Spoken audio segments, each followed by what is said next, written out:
So in this class, this semester, I'm making 3 big predictions, right? First is that Trump will win in November. Second is that the United States will go to war against Iran. And the third big prediction is that the United States will lose this war, which will forever change the global order.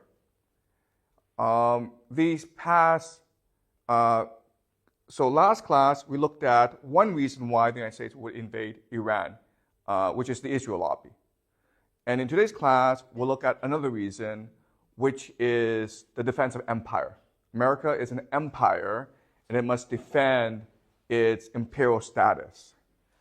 So let's examine what an empire means for America. So from 1950 to 1980, America's economy was mainly focused on manufacturing, factories, okay? So manufacturing as a share of GDP was 40%. It made 40% of profits, okay? And it employed 30% of the workforce. So during World War II, America had a lot of factories to produce weapons. And after World War II, these factories produced consumer goods, cars, electronics, to sell to the world. And this made the American workers the wealthiest and most well-educated middle class ever in human history. If you were a factory worker from 1950 to 1980, you had a really good life. You worked 40 hours a week. You had health insurance. You could buy your own house. Your wife didn't have to work. You could have 3 to 4 kids. You could have 2 cars. Every year, you could go on vacation to some place nice. You could eat out once a week. And then you retired and had a very good pension. So it was really the best life. And so workers from 1950 to 1980 in America were really the luckiest people on the planet. You were better off actually being born into the middle class in America than you were being born rich in Africa or Asia or South America, okay? But then after 1980, was something called the Reagan Revolution and the introduction of what we call neoliberalism. And remember that we studied neoliberalism before. Neoliberalism is an economic philosophy that believes in the primacy of free markets and deregulation. So after that, we now live in today what we call a financial economy. Okay? The economy has been financialized. And so what does that mean? It means that right now, financial services okay, account for 22% of all GDP in America. Manufacturing has gone down to 10%. So it went down from a high of 40% to now a low of 10%. Financial services is now twice as much as manufacturing. Financial services bring in 40% of all profits. And financial services employs 5% of the total American workforce. Okay? Now, let me explain what these numbers mean. What you're seeing behind these numbers is a radical shift, overhaul, transition in American society. Okay? Let's just look at politics. Politics, governance. From this period, 1950, 1980, American workers had a lot of political power, right? Because they were middle class, they were confident, they participated in politics for unions, okay? Today, most of this power has shifted to the financial services, which basically means Wall Street. And working for Wall Street are what we called the professional managerial elite. Okay, so these are people who live on the coast, San Francisco, New York, Washington, D.C., Boston. They went to elite schools, okay, the Ivy League, and they're multicultural, and right now they're the most powerful political group in America. And this has led to massive political divisions within the country, okay? So it's the first major consequence. Before, it was workers who had a large say over American politics. And now it is Wall Street, the financial sector, and the coastal professional management elite. And so government shapes policies that favors this multicultural elite, financial elite, at the expense of workers, okay? So that's the first major shift. But then you look at education. And so what I mean by that is that, if you went to a good school, a good university in the 1950s and 1960s, your ambition was to become a professor, right? Or maybe a scientist, or maybe an entrepreneur, or a corporate executive, okay? Nowadays, most people who graduate from these top schools all want to go where? Wall Street, and that's it, okay? Why? Because you make more money on Wall Street than anywhere else. Okay? So you're talking about these PhDs in statistics and artificial intelligence who should be working for IBM, developing the latest technology, right? Instead, they're on Wall Street working for a hedge fund, gambling with other people's money. Okay, so basically the economy has gone from one that is productive or creative to one that is entirely speculative. Okay? So remember that the financial services, all it does is take people's money and gamble with it or invest in it to make more money. Okay? It's not actually productive. All it is speculative. Okay? And the smartest people in America, the most well-educated, are all focused on this sector. Okay? And then you look at the economy. And what has clearly changed is that the economy in America has become much more unstable. So in 2001, there was the internet crash, right? The dot-com crash. In 2008, there was the financial crisis, right? The subprime crash. And then after that, you have these banks going bankrupt, okay? I think like this past week, 3 banks went bankrupt in America. This should not be happening. And the reason why this is happening are all these bubbles, okay? So in other words, all assets right now in America are overpriced, okay? Housing, stock market, and people are gambling that these asset prices will only go higher, which creates bubbles. And when these bubbles burst, you have volatility and instability and uncertainty, okay? So this is bad for the economy. And then you have things like inequality, right? So if you look at profits, if you look at wealth generation, the top 1% make much more money than everyone else. And this inequality is only increasing. Okay?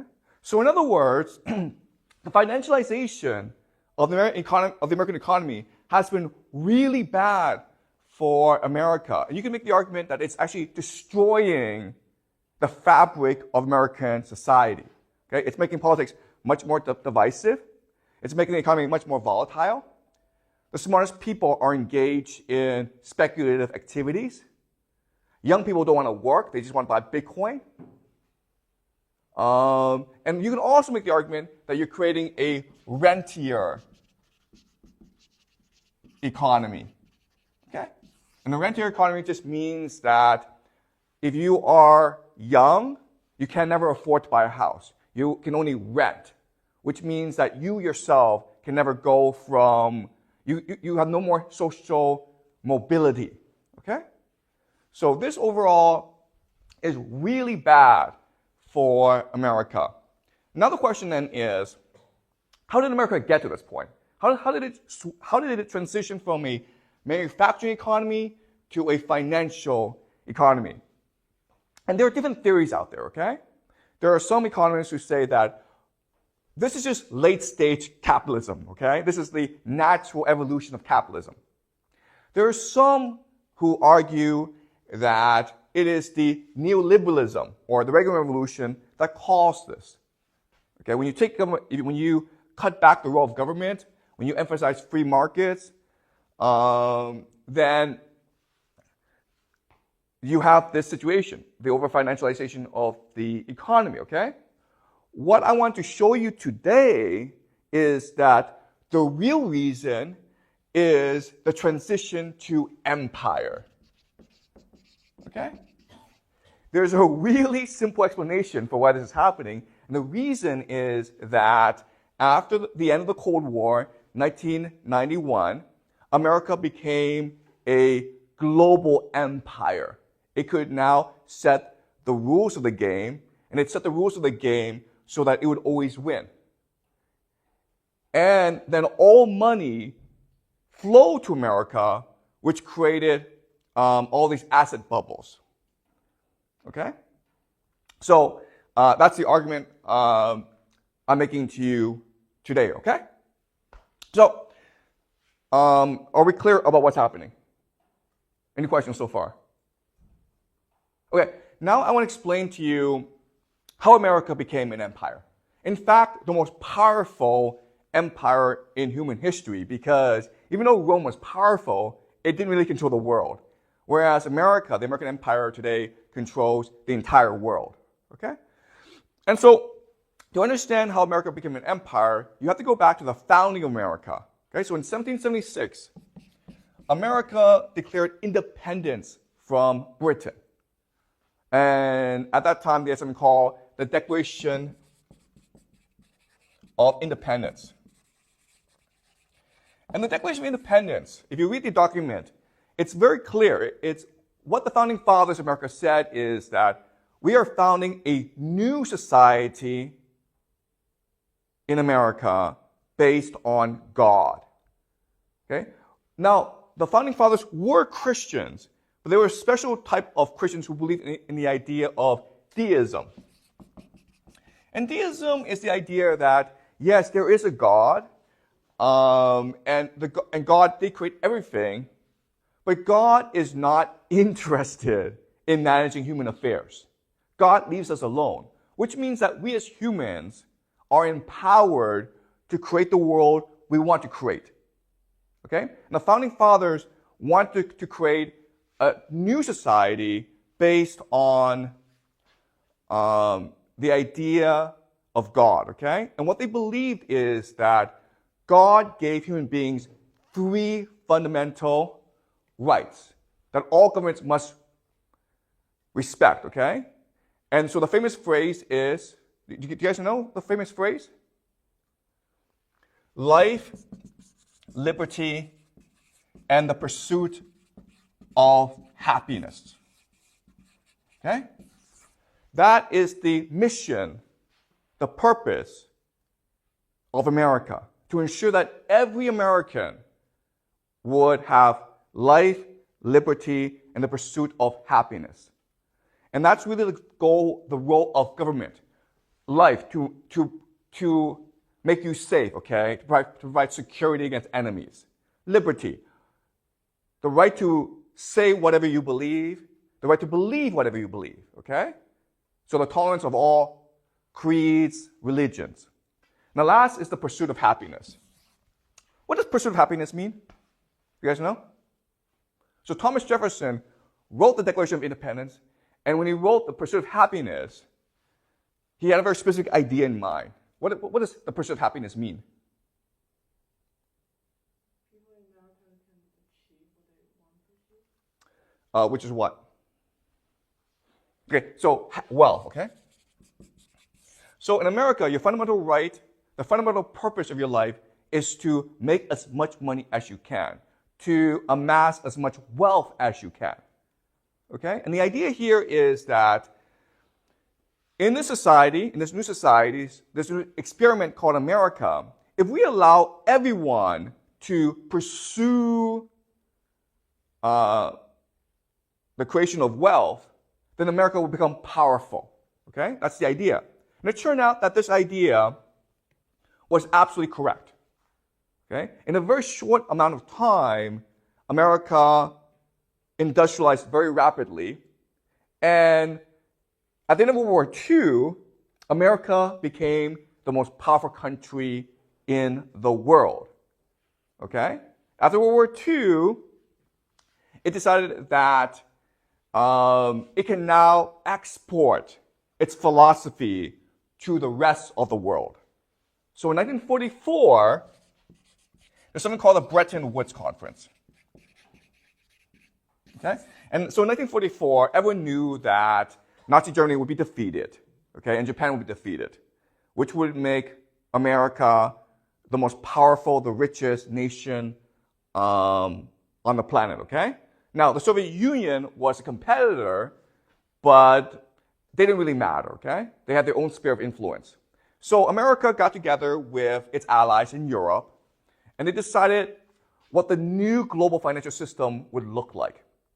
And the idea was that with Bretton Woods, they decided that the US dollar would become the global reserve currency, which basically meant that you could buy anything with the US dollar. Now, there are some people at Bretton Woods, some economists, who were afraid that this would cause problems, right? If you have a government which was in control of the global reserve currency, that would basically make the government God, right? If they could just print as much money as they wanted, they could become like Midas. If they touch something, it would become gold, okay? So some people thought it was dangerous. And so the compromise is that the US dollar had to be backed by gold, okay, the gold standard. In other words, the US dollar was basically like a receipt for gold. If you had $1 million, okay, you could go to any American bank and get $1 million worth of gold for it. Okay, does that make sense? So that's what we call the gold standard.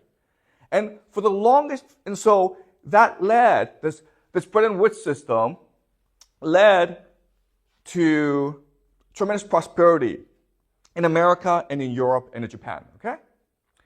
Then, in 1971, Richard Nixon did something really radical.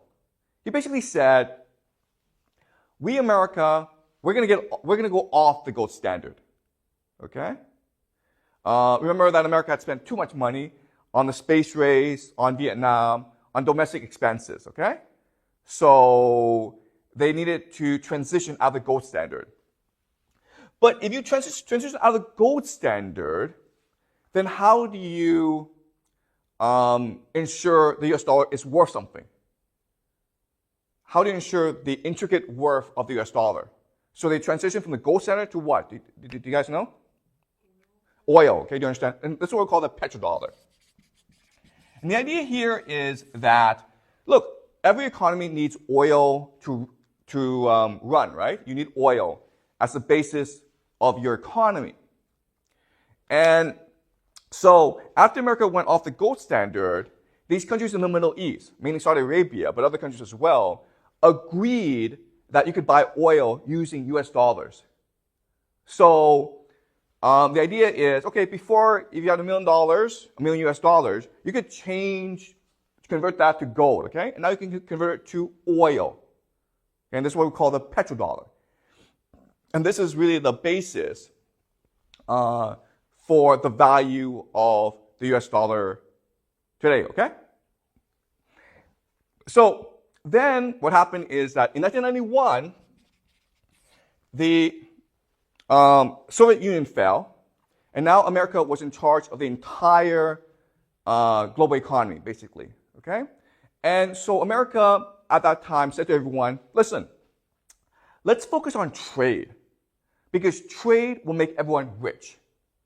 Okay, so let me explain the theory of this, okay? So America basically wanted everyone to trade.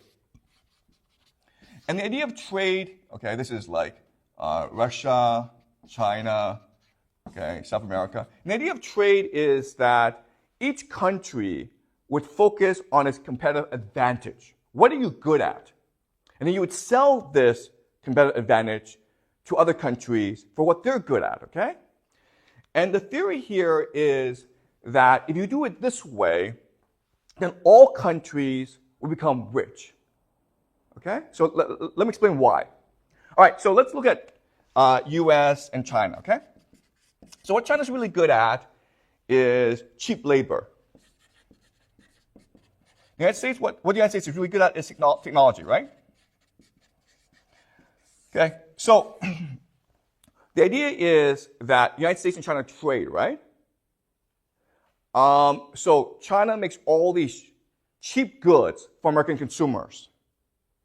But unfortunately, Chinese consumers don't have enough purchasing power to buy American technology, right?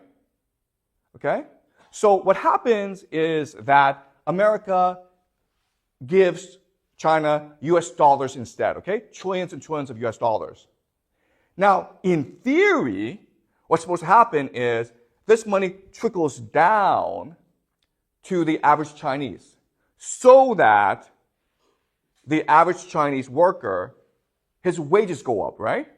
And when his wages go up, what he can do now is buy US products like iPhones. And so over time, trade evens out, okay? Does that make sense?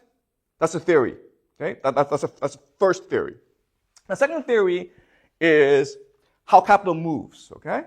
And the idea here is that capital is going to go to places which allows it to grow the most, okay? And so the idea is that when you have a globalized world, then what happens is capital from the United States moves to China, right? Because if you invest in China, your capital grows the most. You can buy $1 million house in the United States, or you can buy 10 houses for the same money in China. So you're better off buying houses in China, right? Okay. So these are the two theories. One is that trade will make everyone rich. And second is that capital will move from rich countries to poor countries, okay? And when you actually go to university and you study economics, like Jack will, then you actually have to learn these theories.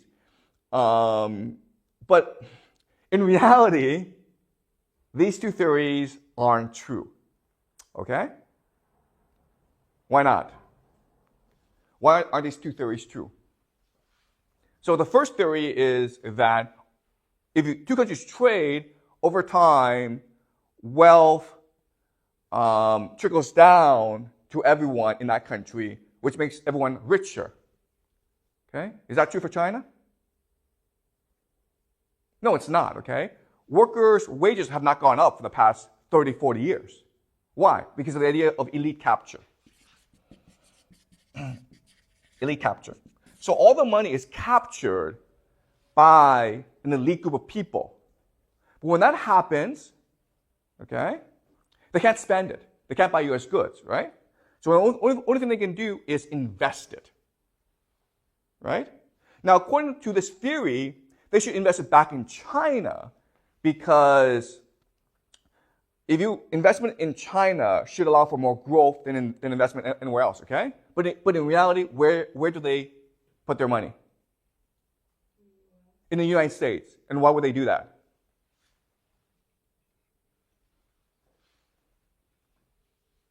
Why?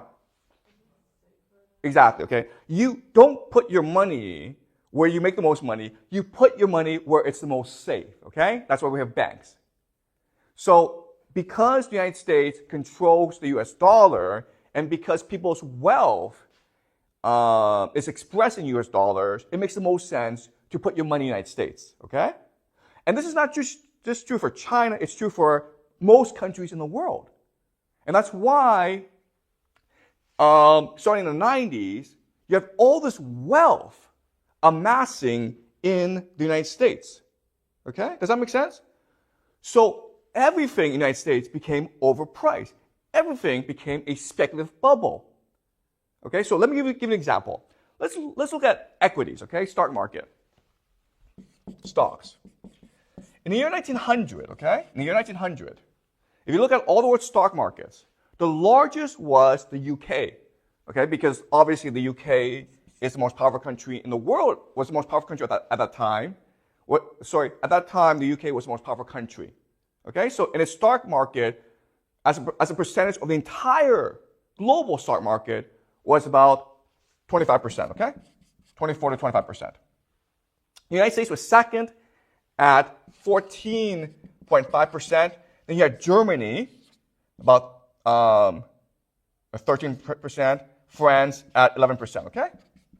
So that was the situation of wealth in the year 1900. And this makes sense, right? These four countries are industrially extremely powerful. Today, okay, the year 2024, the United States has 60% of all the world's stock wealth. Okay? Who's second? Can you guys guess? Who would be second? Japan, okay? And what is the percentage of global stock wealth? Can you guys guess a number? The United States has 66%, 60%. How much does Japan have? Can you guess a number? 10% is a good guess, right? It's actually 6%. Okay? Do you see the disparity? Number one is 60%. Japan, number two, is 6%. It's huge disparity. How much is China? The world's second largest economy. 3%, okay? Do you understand? Right? So all this wealth that's being generated around the world, it can only end up one place. Okay? The United States. All right? So you have, and that's what's pushed the financialization of the US economy. Okay? Because this wealth goes to the United States, and someone has to manage this wealth. And this is the financial services sector, okay? So people on Wall Street, and this is very important, people on Wall Street, they make their money based on how they manage this wealth, not on whether or not they make money out of this money. Do you understand? They charge a management fee, okay? So in other words, they're not actually incentivized to be conservative and make sure that this money grows. What they're incentivized to do is design riskier and riskier assets and investment opportunities to attract more investment, because then they can take a management fee, a cut. Okay, does that make sense? And that's what's led to so much financial overspeculation over the past 20 years in America.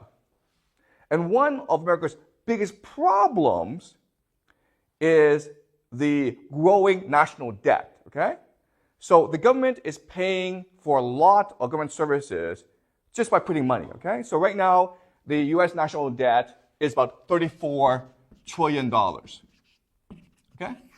And this $34 trillion debt, half of it is owned by foreigners, okay? So Japan has about $1 trillion, China has about 800 billion, so they buy US treasuries, okay? So America owes Japan $1 trillion, America owes China $800 billion. And then half of it, the government owes to its people.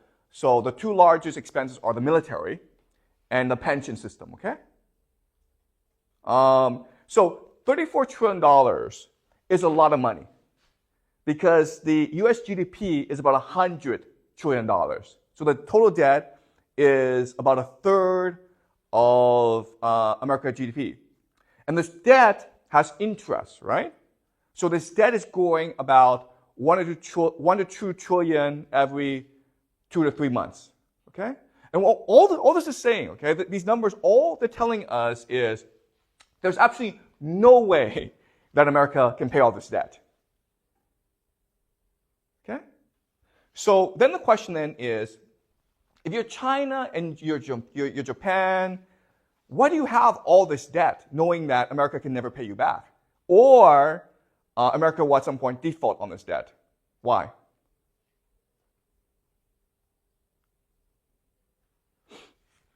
Why does Japan and China and other countries have all this debt, U.S. treasuries, knowing that America can never really pay back all this debt? Why?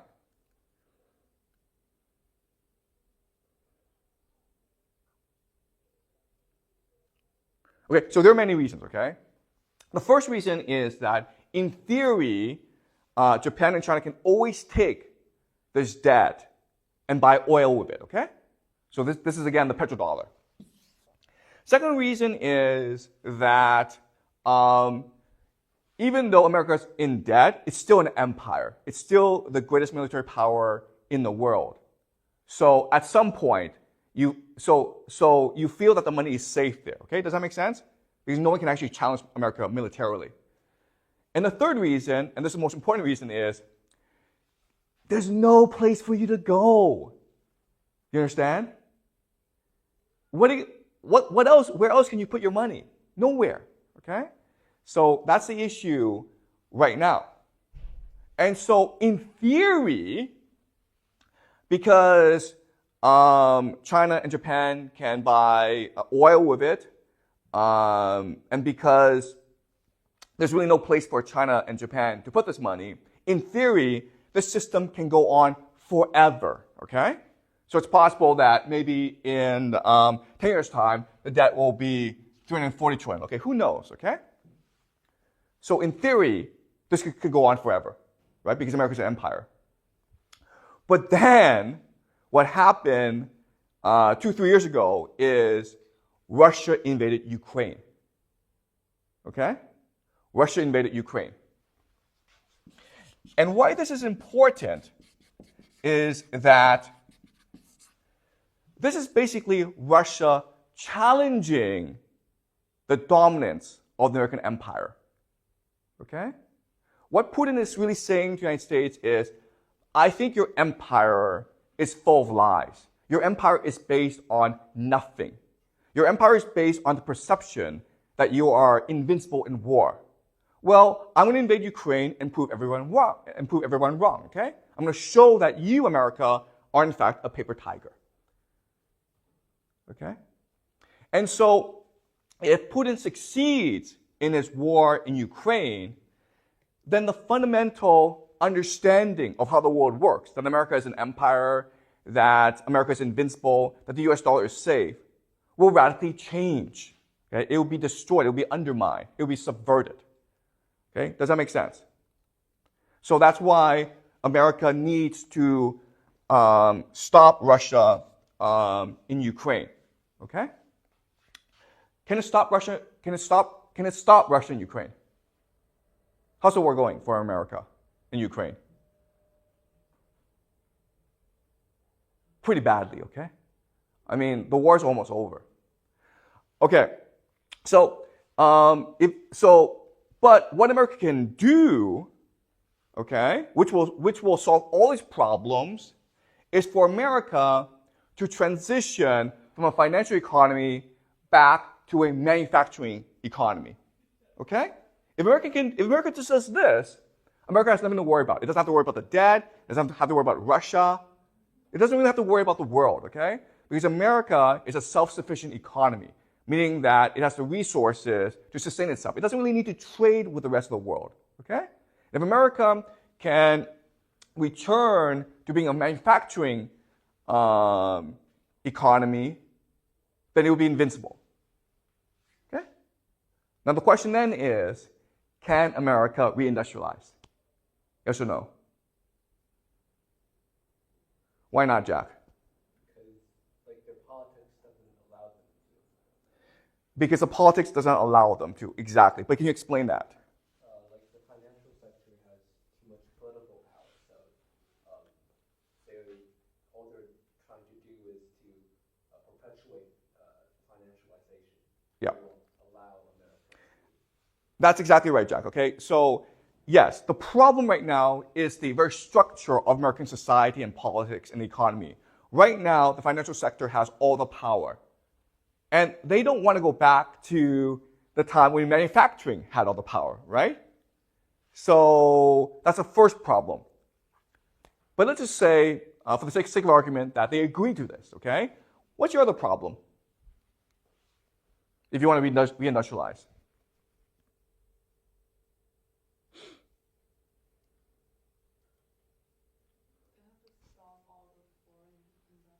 Excuse me?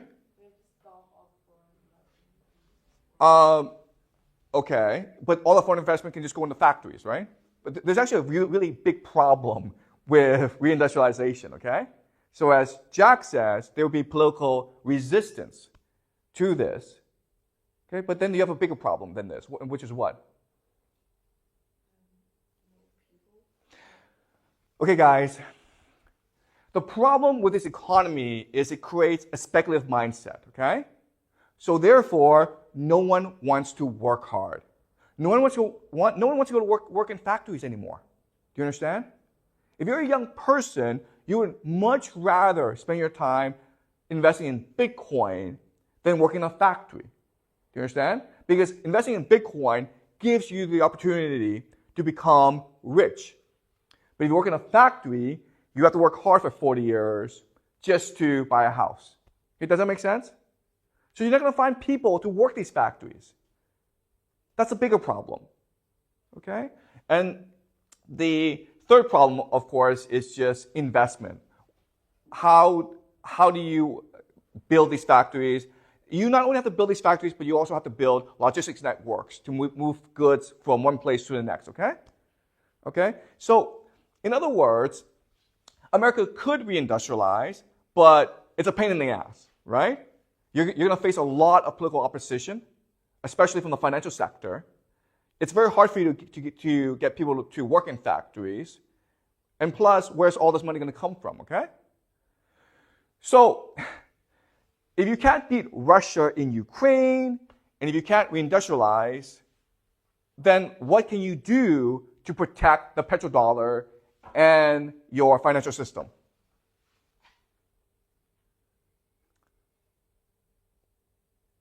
Well, I have an idea, okay? Invade Iran, okay? Invade Iran. Now, why would you do that? And the answer is that, unfortunately, of all the options out there, okay, because America can't just sit back and let its empire collapse, right? Of all the options out there, invading Iran happens to be politically the easiest to do, okay?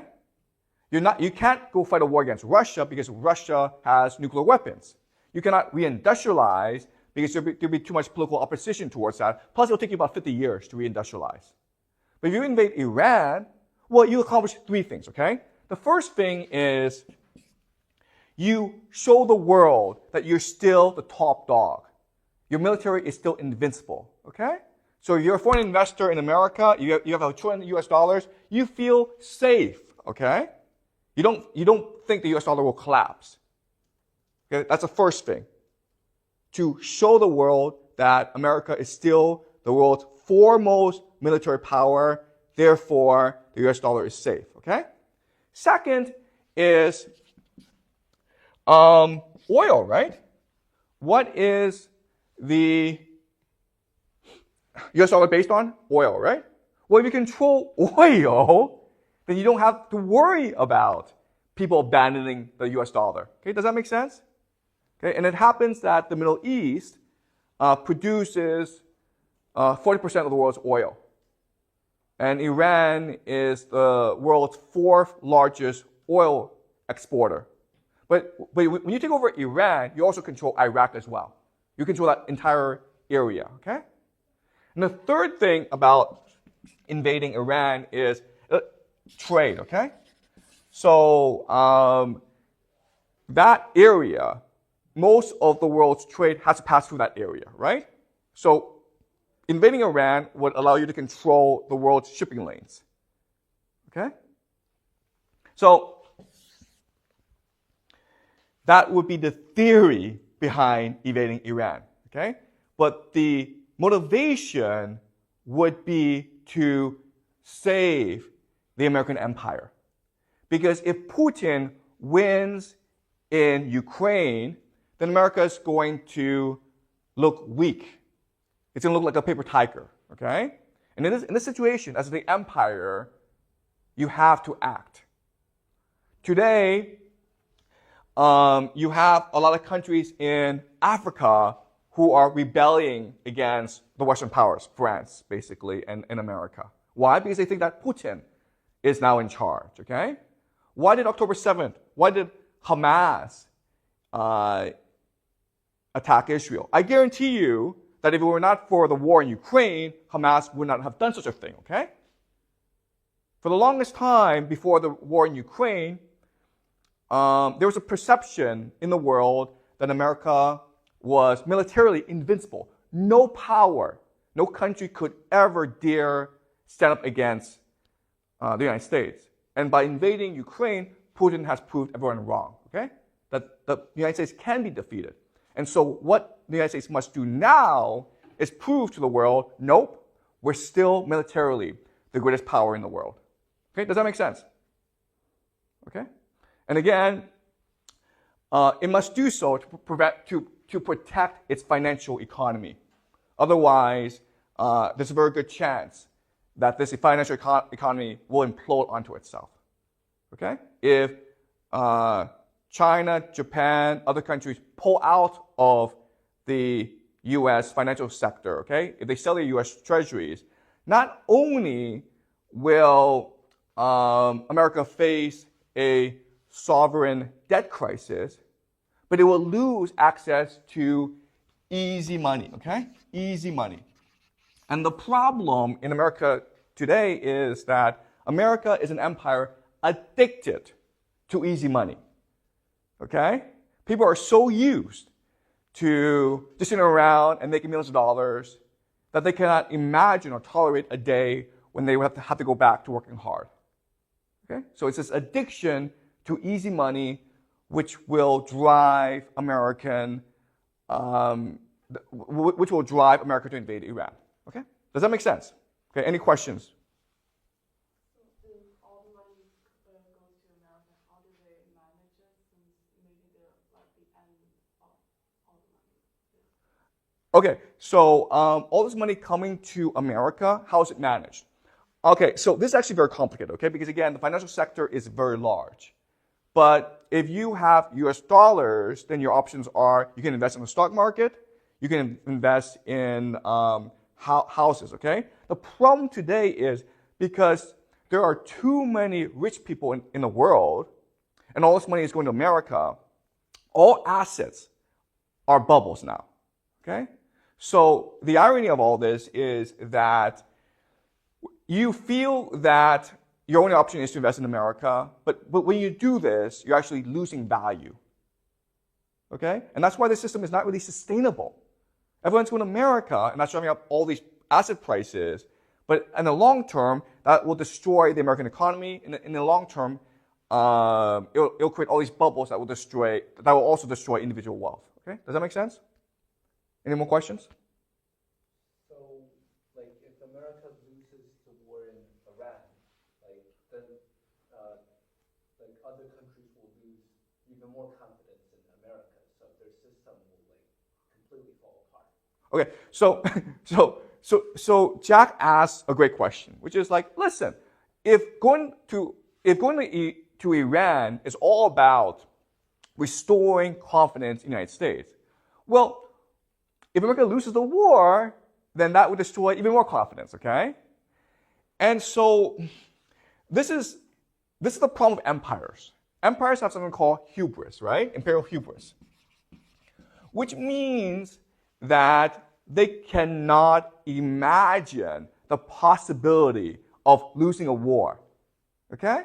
So why is that? Okay, there are two reasons. Okay? There are two reasons. The first reason is that what an empire is, it's a force that imposes reality onto others. Okay? An empire makes you see the world